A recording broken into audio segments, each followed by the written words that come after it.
그 부인이 오셨어요. 48살 된 부인이 오셨는데 이분은 저기 그 당뇨를 치료를 다 마치신 분 소개를 받고 오신 거예요.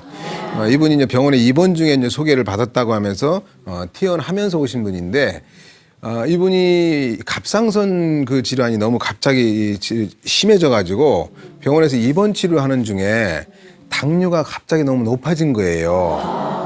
그러다 보니까 당뇨 치료하랴, 갑상선 치료하랴 그러니까 뭐 스테로이드제도 맞고, 그 다음에 병원에서 인슐린도 맞고, 이렇게 하면서 이 치료를 하다가 퇴원하면서 당뇨약으로 드시는 약으로 알약으로 바꿔서 하는데 이분이 그 의자에 털썩 앉자마자 하시는 말씀이 한약으로 당뇨가 낫나요? 그러는 거예요. 내가 여기 온 것은 주위 아는 언니가 소개를 해줘서 여기서 낫다고 해서 왔는데 당뇨병은 낫지 않는다고 분명히 우리는 알고 있는데 어떻게 낫느냐.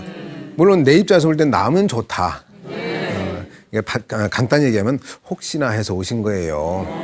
낫겠느냐. 근데 낫지 않고 도리어 더 심해진 분을 가까운 저기 친척 언니분이 엄청 성실한 분이 계시대요. 이분이 평소 그 이 병원에서 하는 그 지시하는 그대로 하시는 거예요. 그러니까 이 혈당 수치 정상으로 나오고 당화혈색소 아시죠? 네. 혈당 수치하고 당화혈색소 정상으로 나오니까 정상인 거 아니에요. 네. 근데 이분이 녹내장이 온 거예요. 이렇게 잘하시는데 다 적게 나오는데 녹내장이 오고 발꿈치 갑자기 아프면서 곪는 거예요. 그러시니까 놀랄 거 아니에요. 네. 그러니까 우리들 상식적으로 봤을 때는 혈당 수치 정상이고 당화혈색소 정상이면 그런 일이 없어야 되는데 네. 아니잖아요. 그러니까 이분이 아니 자기 사촌 언니가 얼마나 무섭겠어요. 그러니까 겁이 나는데 마침 주위에서 아는 사람이 여기서 나 거기서 저기 치료 받았어 한의원에서 한약 먹고 났어라고 해서 온 거예요. 그러니까 이제 그동안에 본인이 완전히 알고 있는 그 상식과는 어긋나지만 혹시라도 해서 오신 거죠. 혹시나 하는 마음으로. 근데 이분이 이제 지금 증상이 그렇게 당뇨가 오래된 분은 아니세요. 근데 오래된 분은 아니신데 그 당뇨약을 드신 지가 한 1년 조금 이 정도 드셨어요. 그러니까 오래되지 않으셨는데 이분이 보면은 그 평소에 보면은 자꾸 피곤한 건 많고 눈도 잘 침침한 거 있고 뭐 일상적인 거죠 뭐. 아니 부인들 48 됐는데 뭐 눈 침침할 수 있고 말 잘 피곤할 수 있고 잘 눕고 싶을 수 있어요. 근데 이분이 사실은 자기가 살이 좀 날씬한 편인데 마른 편인데 자꾸 살이 빠지는 게 걱정인 거예요. 자꾸 살이 빠지니까 너무 걱정스러운 거예요. 너무 보기가 좀 옆에서 볼 때 안쓰럽다라고 하니까. 그리고 또 하나는 자꾸 이 잠을 잘 때 예전에 없었던 증상이 꿈을 많이 꾼다는 거예요. 무슨 말이냐면 이건 심장이 더 약해지고 있다는 얘기죠. 근데 이분이 이제 제가 아까 말씀드린 대로 갑상선 질환을 앓고 계신다고 그랬죠? 네. 갑상선 질환을 앓고 계신 분들은 기본적으로 한의학적으로 봤을 때는 심장이 예민하고 약한 분들한테 잘 와요. 또 하나는 그 스트레스. 분노할 일이 스트레스가 많은 분들이 그걸 제대로 풀리지 않았을 때 그것이 자꾸 쌓였을 때 이것이 위로 올라가서 갑상선을 많이 건드리는 거죠. 물론 뭐 서양의학적으로는 봤을 때는 뭐 이 어떤 호르몬이라든가 이런 얘기를 할 수 있지만 한의학적으로 봤을 때는 목에 생긴 병은 화해병이에요. 화해병이고 그래서 이분 같은 경우는 신경이 예민하시고 또 하나는 심장이 또 약한 열이다.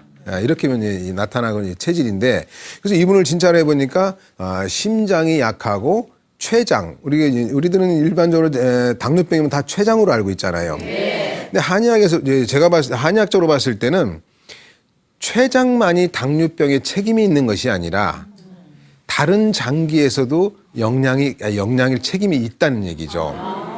그걸 쉽게 얘기하면 우리가 봤을 때 우리는 췌장만 건강해지면 당뇨가 나을 거라고 생각을 많이 하잖아요. 근데 우리 몸은 그렇게 너 따로 나 따로가 아니에요. 서로 유기적이에요. 우리 가족처럼 우리 가족도 예를 들어서 우리 가족 중에서 엄마 아빠 있고 아들이 있고 딸이 있어요. 그럼 강아지 있는 경우도 있겠죠. 그럼 강아지가 만약에 아프다고 칩시다. 그럼 나머지 네 사람은 관계 없잖아요. 너만 아픈 거지 뭐. 너만 아픈 거잖아 이 생각할 수 있잖아요. 그런데 엄마가 아주 노심초사하잖아요. 특히 또 이 강아지를 뭐 어떤 딸이 이뻐한다 아들이 이뻐할 수도 있고 이쁘면 더 관계, 친밀하면 더 막 걱정해가지고 같이 밥을 못 먹거나 같이 그냥 우울해가 찡그리고 있거나 이러잖아요. 왜 그러냐. 우리 몸도 그렇다는 얘기죠. 이 췌장 하나만 가지고 병이 온다라고 우리는 단순하게 생각할 수 있겠지만 그건 우리들이 쉽게 얘기할 때 그런 거고 실제는 어떤 사람에 따라서 심장이 약해서 같이 영향을 보는 거고 또 어떤 분은 폐가 약해서 어떤 분은 콩팥이 약해서 어떤 분들은 간에 아니면 간이 너무 약해서 이렇게 나타나는 거거든요. 근데 이분은 이 부인을 해보니까 심장과 췌장이 약한 거예요. 이 췌장은 한의학에서는 비장이라고 그래요. 비장 아시죠? 네, 그게 췌장이에요. 이게 나중에도 좀 이따 제가 이 췌장의 어떤 그 운동에 대해서 말씀을 드릴 건데, 근데 이분은 심장과 췌장이란 말이에요. 그래서 심장과 췌장을 많이 같이 강화시켜주면서 당뇨를 조절할 수 있는 그런 치료를 같이 해주는 거죠. 근데 이분이 운이 좋은 게 당뇨약을 드신 지가 1년 남짓밖에 안 되셨어요. 그러니까 이것은 무슨 말이냐면 내 몸에서 약물에 대한 의존성, 바꿔 얘기하면 약물 중독이 덜 된 거죠. 그렇다면 또 하나 나이가 40대 후반이에요. 그럼 내 몸의 자생력, 내 몸의 건강 조절 능력, 당뇨에 대한 자가 조절 능력이 살아있는 거예요. 살아있기 때문에 이분은 또 이 약물에 대한 중독성도 의존성도 떨어져 있으니 약한 상태니까 상당히 치료 속도가 좀 빨랐어요. 이분이 한 치료하기 시작하지 한 7개월 만에 이 양약을 다 끊게 돼요. 끊게 되는데 단계별로 끊거든요. 다 끊고 그리고 나머지 다시 한 5개월 후에 학사모 저희들은 졸업식을 하거든요.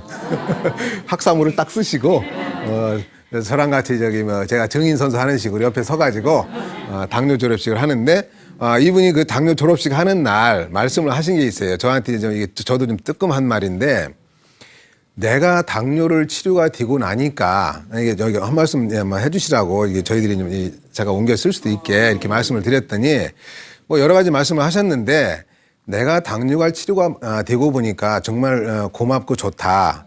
근데 그동안 내가 병원에도 다니고 한의원에도 왔는데 병원에 가면 당뇨병은 낫지 않는 병이라고 그랬다. 그래서 관리만 잘하라고 그랬다. 그러다가 중간에 그 한약 먹는다는 소리에서 야단도 많이 맞았다.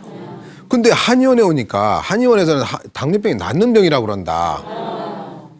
그럼 이걸 어떻게 우리 같은 사람들은 또 어느 장단에 춤을 춰야 되느냐. 솔직히 우리 같은 환자들은 한방이든 양방이든 그 병만 나으면 되는 것이지 그건 다른 건 중요한 게 아니다. 전문인 우리 저한테도 우리 원장님도 전문인이시지만 전문가들은 보면 좀 좁은 것 같다. 편협한 것 같다. 인정할 건 인정해주고 잘못된 건 잘못된 거 해줬으면 좋겠다. 근데 어찌됐든 간에 나는 나아서 좋다. 이렇게 말씀을 하셨어요.